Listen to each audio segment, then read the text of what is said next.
لندنê jî Kurdistanî û dostên wan li ber avahiya Serokwezîrtiyê de çalakiyek li dar xistin. Di çalakiyên de daxwaza pêkarîna Mafê Hêviyê ji bo Rêber Apo hemû girtiyan hate kirin. Herwiha tekezî li ser serxistina pêvajoya şîtî û civaka demokratîk û pêkanîna azadiya fîzîkî ya Rêber Apo jî hat kirin.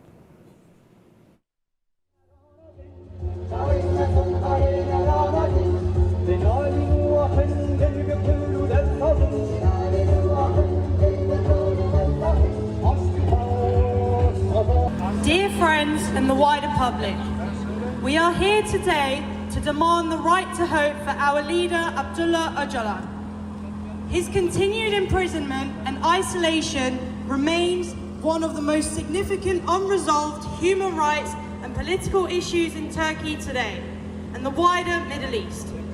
In 2014, the European Court of Human Rights ruled that Turkey's aggravated life sentence regime violated the prohibition of inhuman and degrading treatment and affirmed the principle of a right to hope.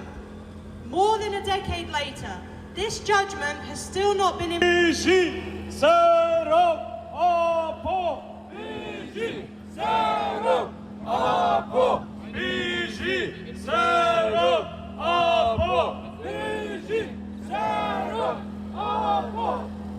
Yesterday, Mandela. Today, Öcalan. Yesterday, Mandela. Today, Öcalan.